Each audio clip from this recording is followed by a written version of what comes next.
వేదికను అలంకరించినటువంటి గౌరవ ముఖ్య అతిథి శ్రీ గౌరీశంకర్ జీ, అదేవిధంగా సమాచార భారతి ప్రెసిడెంట్ శ్రీ గోపాల్ రెడ్డి గారు, జ్యేష్ఠ ప్రచారకులు నవయుగ భారతి పనిచేస్తున్నటువంటి శ్రీ రాంపల్లి మల్లికార్జున్ జీ, అదేవిధంగా కార్యక్రమంలో ఉపస్థితులైనటువంటి కార్యకర్త సోదరులు, స్వయం సేవకులు, మాతృమూర్తులారు.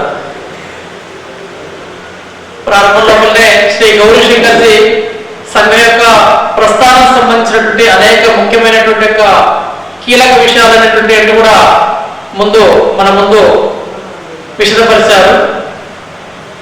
వారు చెప్పిన విషయాలకు ఇంకొన్ని విషయాలు నేను జోడించి మీ ముందుంచే ప్రయత్నం చేస్తాను.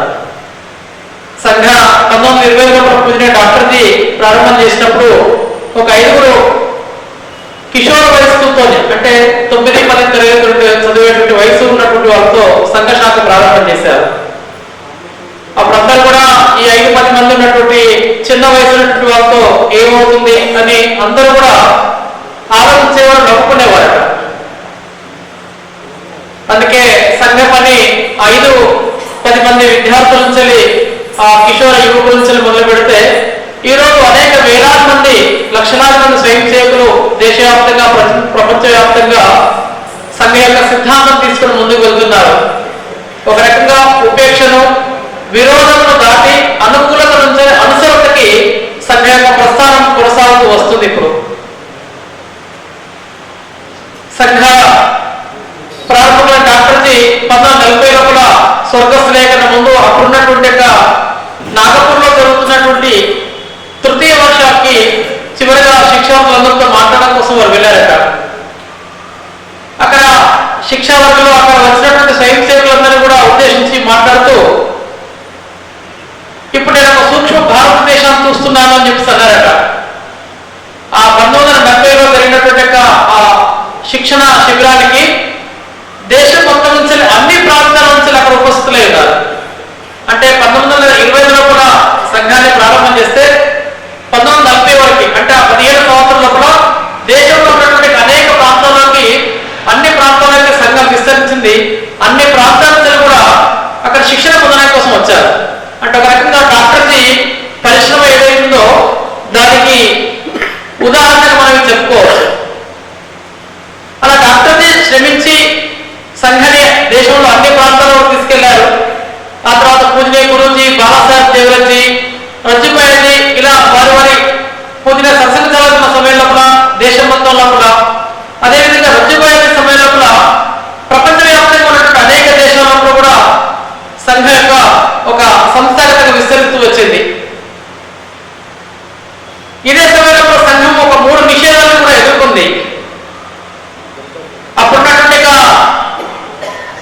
ప్రధాని అయినటువంటి నెహ్రూ గారు తన యొక్క రాజకీయ సమీకరణ కోసము గాంధీజీ హత్యను సాకుగా చూపించి రాష్ట్రీయ స్వయం సేవక సంఘాన్ని నిషేధించారు. కానీ చివరికి న్యాయ పరీక్షలో నెగ్గి సంఘము ఎలాంటి మచ్చ లేకుండా బయటపడింది. 19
గాలి ఇవన్నీ కూడా కలుషితం అవుతున్నాయి. కాబట్టి సింగిల్ యూజ్ ప్లాస్టిక్ అంటే మనము కూరగాయల కోసం వెళ్తుంటాము, క్యారీ బ్యాగ్ పట్టుకెళ్తుంటాము ప్లాస్టిక్ది, లేదంటే చిన్న చిన్న అవసరాల కోసం ఉన్నటువంటి ప్రతిదాన్ని కూడా మనం క్యారీ బ్యాగ్ వాడుతుంటాము. ఈ క్యారీ బ్యాగ్ వాడిన తర్వాత భూమి మీద పడేస్తే కొన్ని లక్షల సంవత్సరాల భూమిలో అప్పుడు కలిసిపోతుంది. అప్పటిదాకా కలిసిపోదు. కలిసిపోయిన తర్వాత కూడా ఆ భూమిని విశుద్ధుల్యం చేస్తుంటుంది. మనం తాగేటువంటి నీరు ఇంతకుముందు మన అందరం కూడా కుండలో తాగేటువంటి వాళ్ళము, లేదంటే రాగి బిందె ఇతర బిందెలో తాగేటువంటి వాళ్ళము. ఈ రోజు మనం ప్లాస్టిక్ క్యాన్లలో నీళ్లు తాగుతున్నాము. ప్లాస్టిక్ క్యాన్లలో నీళ్లు పెట్టిన తర్వాత దాంట్లో మైక్రో ప్లాస్టిక్ కణాలు కలిసినటువంటి కారణంగా ఆ నీళ్లు మనం తాగినటువంటి కారణంగా మనకు క్యాన్సర్ వస్తుంది. ఆ ప్లాస్టిక్ క్యాన్ ఎండలో ఉంచినటువంటి కారణంగా ఆ సూర్యరశ్మితో సంయోగం చెంది విషపూరితమైనటువంటి హానికరమైనటువంటి వాయువులు కూడా దానిలో వస్తుంటాయి. కాబట్టి ఈ ప్లాస్టిక్ ను ఎక్కడెక్కడైతే తగ్గించగలుగుతామో అన్ని ప్రాంతాల్లో కూడా ప్లాస్టిక్ ను పాలికను తగ్గించడం ద్వారా మనం ఆరోగ్యకరమైన జీవితాన్ని జీవించగలుగుతాము. ఈ రోజు అనేక రకాలైన క్యాన్సర్లు వస్తున్న కారణం ఏదైతుందో ఈ యొక్క ప్లాస్టిక్ కారణంగానే. తర్వాత రెండో విషయం స్వదేశీ. స్వదేశీ అంటే కేవలం మన దేశంలో తయారైన వస్తువులు కొనడం మాత్రమే కాదు, మనదైనటువంటి భాషను మాట్లాడుకోవడము, మనదైనటువంటి వేషము ఉండడము, మన యొక్క సంస్కృతికి సంబంధించినటువంటి వేషధారణ, మనదైనటువంటి సంగీతము, మనదైనటువంటి కీర్తనలు వీటిని ప్రోత్సహించడం, వాటి ద్వారా మన యొక్క ఆధ్యాత్మిక చింతన పెంచుకోవడము, మనం మాట్లాడేటువంటి భాష ఏదైతుందో మనం ప్రతి చిన్నదాన్ని కూడా ఆంగ్లాన్ని ఉపయోగిస్తున్నాము. ప్రతి చిన్నదానికి ఆంగ్లాన్ని ఉపయోగించకుండా మనం మన మాతృభాషను ఉపయోగించడం ద్వారా మన యొక్క సంస్కృతిని ముందుకు తీసుకువెళ్ళగలుగుతాము. ఆంగ్లం నేర్చుకోవద్దని మనం కాదు, కానీ దాని స్థానంలో పూర్తిగా మన యొక్క మాతృభాషను తీసివేసి ఆంగ్లాన్ని వినియోగించడం వల్ల మన యొక్క సంబంధాలన్నీ కూడా దెబ్బతింటున్నాయి. ఇంతమంది గౌరీ శంకర్ గారు చెప్పారు, అంకుల్, మమ్మీ, డాడీ, కజిన్ వీటికి కూడా సరైనటువంటి అర్థాలు లేవు. కానీ అమ్మ, నాన్న, తమ్ముడు, అక్క, చెల్లె వీటి వల్ల ఒక బంధుత్వాలు అనేవి సమాజంలో కూడా నిలబడతాయి. కాబట్టి మాట్లాడే భాష లోపల కానీ బంధాల లోపల కానీ మనం ఇక్కడ సంతకం పెట్టేప్పుడు మన మాతృభాషలో కూడా సంతకం పెట్టడము, ఇంట్లో ఉన్నటువంటి శుభకార్యాలకు మనం వేసేటువంటి శుభ పత్రికలు కానీ పెళ్లి పత్రికలు ఇట్లాంటి అన్నిటి కూడా మాతృభాష లోపలనే మనము ఆ పెళ్లి పత్రికలు శుభకార్డ్స్ అన్ని కూడా మనం కొట్టించడము, మనం ఇక్కడ సంతకం చేసినప్పుడు కూడా మన మాతృభాషలో కూడా సంతకం చేయడం, ఎవరికైనా పండుగ సందర్భంగా శుభాకాంక్షలు చెప్పాల్సి వచ్చినప్పటికైనా సరే మాతృభాషలో కూడా చెప్పడము. దీని ద్వారా మన మాతృభాషను కాపాడుకోగలుగుతాము. భాషను కాపాడుకోవడం అంటే మన యొక్క సంస్కృతిని ముందుకు తీసుకువెళ్ళడం. అదేవిధంగా సమరసత, మన యొక్క సమాజం యొక్క రచన ఏదైతే ఉందో సమాజంలో ఉన్నటువంటి అన్ని కులాలన్నీ కూడా సమానమే, ఎవరు ఎక్కువ తక్కువ కాదు. కానీ బ్రిటిష్ వాళ్ళు ఈ దేశంలోకి వచ్చిన తర్వాత కుల వ్యవస్థ అనేటువంటి వ్యవస్థను నెమ్మదిగా మన సమాజంలో చొప్పించి ఎక్కువ కులాలు తక్కువ కులాలు అనేటువంటి భావన మనలో నిర్మాణం చేశారు. బ్రిటిష్ వాళ్ళు ఈ దేశంలోకి రాకముందు ఈ దేశంలో అంటరానితనం అనేటువంటి వ్యవస్థ లేదు. క్షత్రియుడైనటువంటి రాముడు, బ్రాహ్మణుడైనటువంటి వశిష్ఠుడి యొక్క గురుకుల లోపల గురుపత్ని అయినటువంటి ఎస్సీ కులానికి చెందినటువంటి అరుంధతి దేవిని గురు మాతగా సేవిస్తూ నిషాద రాజ్యానికి అధిపతి అయినటువంటి కుహుడు ఉన్నటువంటి ఆ కుహుడుతో కలిసి ఆ గురుకులంలో కలిసి చదువుకున్నారు. ఇది మన సామాజిక జీవన వ్యవస్థ. వనవాసి, గ్రామవాసి, నగరవాసి మనం అందరం కూడా ఈ భారతవాసులమే, ఈ భారత మాత ముద్దు బిడ్డలమే. కానీ విదేశీ ఇజాల కారణంగా విదేశం నుంచి వచ్చినటువంటి వాళ్ళు ఇక్కడ ఉన్నటువంటి వృత్తి వ్యవస్థను కుల వ్యవస్థగా మార్చి మన సమాజాన్ని చీలికలు పేరుగా చేసేటువంటి ప్రయత్నం చేస్తున్నారు. మన సమాజం ఎప్పుడు కూడా కులం ఆధారంగా కాకుండా కులం ఆధారంగానే మనకు సమాజంలో ఉన్నటువంటి వ్యక్తులకు విలువనిచ్చింది. కాబట్టి విదేశీ ఇజాల పేరుతో జరుగుతున్నటువంటి కారణంగా మన సమాజంలో కూడా సమరస్తం దెబ్బతిన్నటువంటి కారణంగా సమాజంలో కూడా చీలికలు పేరుకలు అవుతున్నాయి. ఒక కవి ఏమంటే కులాల కుట్రలు, మతాల మంటలు, పగల పగుళ్ళు, తెగల తెగుళ్ళు, తాటి చెట్టుకు కొండ చిలువలు మెరుకలు వేసిన భారతి వేరున అని చెప్పారు. కాబట్టి ఈ కులపరమైనటువంటి విభజన చేస్తూ సమాజాన్ని విభజించేటువంటి ప్రయత్నం చేస్తున్నారు. కాబట్టి మనం అందరం కూడా ఈ భారత మాత యొక్క ముద్దు బిడ్డలము. గడప లోపలనే మన కులము, గడప దాటి మన అందరం కూడా హిందువులము, మన అందరం కూడా బంధువులము, ఈ భారత మాత యొక్క ముద్దు బిడ్డలము. తర్వాత మూడవది వచ్చేసి కుటుంబ ప్రబోధన. మన యొక్క సమాజానికి సురక్షితంగా శక్తివంతంగా ఉండడానికి గొప్పనైనటువంటిది ఏదో కుటుంబం. ఉమ్మడి కుటుంబం సరిగా ఉంటేనే కుటుంబంలో నుంచి తయారైనటువంటి కుటుంబంలో ఉన్నటువంటి ఎదుగుతున్న తరం ఏదైతుందో సరిగా ఉంటుంది. 1989లో కూడా లండన్ లో కూడా డాక్టర్ జీ యొక్క శతజయంతి సంఘ ప్రారంభంలో డాక్టర్ జీ యొక్క శతజయంతి ఉత్సవం జరుగుతున్నప్పుడు అక్కడికి వచ్చినటువంటి ప్రధాని అడిగారట, మీరు మాకు మా దేశానికి కావాల్సిన కుటుంబ జీవన వ్యవస్థను మాకు నేర్పించండి, మీకు ఎన్ని డబ్బులు కావాలని అన్ని డబ్బులు ఇస్తామని చెప్పారట. ప్రపంచంలో కూడా ఇంకే దేశాల్లో కూడా కుటుంబ వ్యవస్థ అనేది లేదు. ఇక్కడ మన దగ్గర ఎక్కడైతే తాతయ్య, నాన్నమ్మ, అమ్మమ్మ, తమ్ముడు, అక్క, చెల్లి అనేటువంటి భావన ఏదైతుందో విదేశాల్లో ఎక్కడ లేదు. మన సమాజానికి అత్యంత బలమైనటువంటి యొక్క వ్యవస్థ ఏదైతుందో కుటుంబ వ్యవస్థనే. కానీ పాశ్చాత్యుల యొక్క నాగరిక అలవాటు మనం పెంచుకున్నటువంటి కారణంగా, విదేశీ సంస్కృతిని మన మనసులో నింపుకుంటున్న కారణంగా నెమ్మదిగా మన కుటుంబాలన్నీ కూడా చిన్నాభిన్నమైపోతున్నాయి. రకరకాలైనటువంటి సిద్ధాంతాల పేరుతో కుటుంబ వ్యవస్థను చిన్నాభిన్నం చేస్తున్నారు. ఈ మధ్య మనలాంటి భాగ్యనగర్, బెంగళూరు, ఢిల్లీ లాంటి అనేక చోట్ల కూడా డింక్ అనేటువంటి ఒక కొత్త పాలసీ తీసుకొస్తున్నారు. అంటే డ్యూయల్ ఇన్కమ్, నో కిడ్స్. అంటే వాళ్ళు ఇద్దరి భార్య భర్త ఉంటారు, ఇద్దరికి సంపాదన ఉంటుంది, ఇంకా పిల్లలకు ఇంకా ఒక అడుగు ముందుకు వేసి కోలింగ్ రిలేషన్, సహజీవనం చేయడం, ఇవన్నీ కూడా మన కుటుంబ జీవన వ్యవస్థను దెబ్బతీసేటువంటి ఇవన్నీ కూడా పాశ్చాత్యులకు వాళ్ళ సమాజానికి సరైనవి కావచ్చు, కానీ మన సమాజానికి సరైనటువంటి కాదు. తర్వాత నాగరిక శిష్టాచారం. మన సమాజంలో కూడా మన ప్రతి పౌరుడికి హక్కులతో పాటు బాధ్యతలు కూడా ఉంటాయి. ఒక రకంగా చెప్పాలంటే బాధ్యతలే ముఖ్యం. ప్రతి వ్యక్తి, ప్రతి పౌరుడు తన బాధ్యతను తను నిర్వర్తించింది అనుకోండి, తన యొక్క హక్కును కూడా ఎదుటి వాళ్ళ యొక్క హక్కును కాపాడినట్టు అవుతుంది. ఉదాహరణకు రోడ్డు మీద ఒక వ్యక్తి బండి నడుపుకుంటూ వెళ్ళాడు అనుకోండి, అతను జాగ్రత్తగా బాధ్యతాయుతంగా బండి నడిపాడు అనుకోండి, రోడ్డు మీద నడిచే వాడి యొక్క జీవించే హక్కును కాపాడినట్టు అవుతుంది.